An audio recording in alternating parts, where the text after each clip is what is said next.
Welcome to waves media Telugu.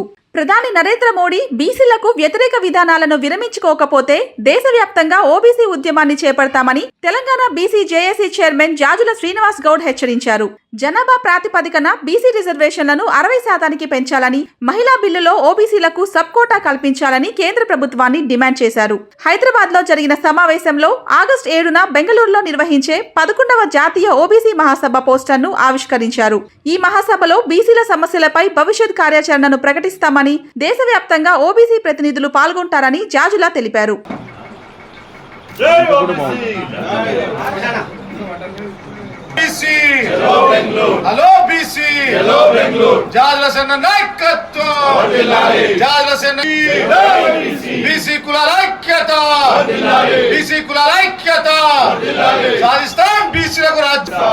చేపట్టాలి జాతి జనగణను OBC కులగణను చేపట్టాలి జాతి జనగణను ఓబీసీ కుటుంబాల లెక్కింపును చేపట్టాలి మహిళా బిల్లు బీసీ మహిళలకు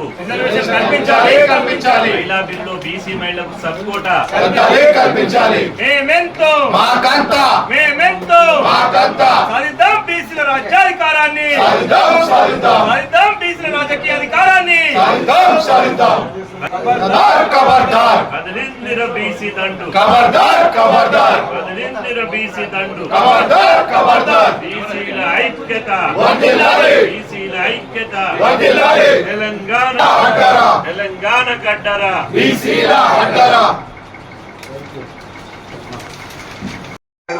అడ్డుకున్నటువంటి పరిస్థితి చూసినాం. ఇక్కడ పార్లమెంట్ లో 9వ షెడ్యూల్ లో పెట్టి దాన్ని చెప్పుకునే ప్రధానమంత్రి మోడీ గారు ఇవాళ 200 సంవత్సరాల జయంతి వేడుకలకు పూలేను నమ్ముకున్నటువంటి ఓబీసీలకు ఓబీసీలకు ఆరాధ్య దైవమైనటువంటి 9వ షెడ్యూల్ పెట్టి అది అమలు చేసే విధంగా ముందుకు తీసుకుపోవాలని మనవి చేస్తూ, మరి ప్రొఫెసర్ గారు ప్రత్యేకమైన ధన్యవాదాలు సార్. మీకు ఒక నిమిషం మా జనరల్ సెక్రటరీ అయిన సదానందం గారు మాట్లాడుతారు.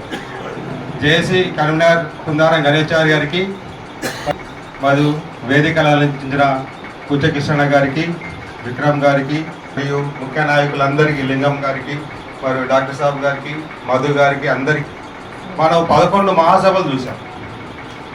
ఆల్ ఇండియా ఓబీసీ సంఘ 11 మహాసభలు చూడబోతున్నాం.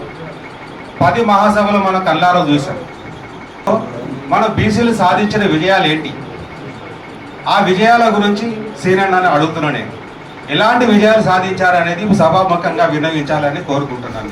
ఏకతాటి మీద తీసుకొచ్చి దేశంలో బీసీ ఉద్యమ నిర్మాణాన్ని దేశవ్యాప్తంగా విస్తరించడానికి, దేశంలోని 80 కోట్ల మందిని ఏకం చేయడానికి ప్రతి సంవత్సరం జాతీయ స్థాయిలో 29 రాష్ట్రాల ప్రాతినిధ్యంతో మేము జాతీయ ఓబీసీ మహాసభను నిర్వహిస్తున్నాం. ఇప్పుడు రేపు ఆగస్టు 7న నిర్వహించేటువంటి సభ 11వ జాతీయ మహాసభ. అంటే ఇప్పటికే 10 రాష్ట్రాల్లో జాతీయ ఓబీసీ మహాసభ నిర్వహించాం. ఢిల్లీ నుంచి కాశ్మీర్ నుంచి కన్యాకుమారి వరకు బీసీ ఉద్యమాన్ని విస్తరించడమే లక్ష్యంగా, బీసీలకు రాజ్యాధికారమే ధ్యేయంగా, బీసీలను ఐక్యం చేయడానికి, దేశవ్యాప్తంగా ఉన్నటువంటి బీసీ డిమాండ్లను పరిష్కరించుకోవడానికి ఈ జాతీయ ఓబీసీ మహాసభ నిర్వహిస్తున్నాం. ఈ మహాసభకు దేశవ్యాప్తంగా ఉన్నటువంటి 29 రాష్ట్రాల ఓబీసీ ప్రతినిధులు హాజరు కాబోతున్నారు. అదేవిధంగా ఈ మహాసభకు ముఖ్య అతిథిగా కర్ణాటక ముఖ్యమంత్రి డికే శివకుమార్ గారు వారు ఈ మహాసభలను జ్యోతి వెలిగించి ఈ మహాసభను ప్రారంభిస్తారు.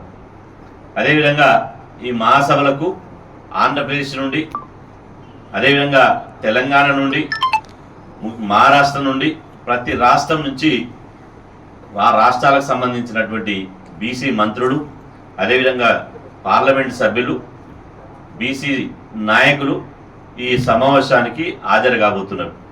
ఈ సమావేశం ప్రధానంగా ఇంతకుముందు గణేశారన్న మన సంగని మల్లేశ్వర్ గారు చెప్పినట్టు ఆగస్టు 7 అనేది బీసీలకు దేశంలో బీసీల హృదయాల్లో చిరస్థాయిగా నిలిచిపోయినటువంటి రోజు. అది ఆగస్టు 7 అనేది, ఆ ఆగస్టు 7 ఎందుకు గుర్తుంటుందంటే బీపీ మండల్ ఈ దేశంలో బడుగుల జీవితాల్లో వెలుగులు నింపడానికి, బడుగుల తలరాతను మార్చడానికి దేశవ్యాప్తంగా ఇలా 42 సిఫార్సులు తీసుకొచ్చినటువంటి మండల్, బీపీ మండల్, ఒక ఏదైతే మండల్ గారు ఇచ్చినటువంటి సిఫార్సులు ఉన్నాయో ఆ సిఫార్సులను అమలు చేస్తున్నట్టు అప్పటి స్వర్గీయ మాజీ ప్రధానమంత్రి విపి సింగ్ గారు ఆగస్టు 7న వారు ప్రకటించారు. అంటే బీసీలకు జీవితాల్లో వెలుగును ప్రసరించే రోజు స్టార్ట్ అయినటువంటి, ప్రారంభమైనటువంటి రోజు అది.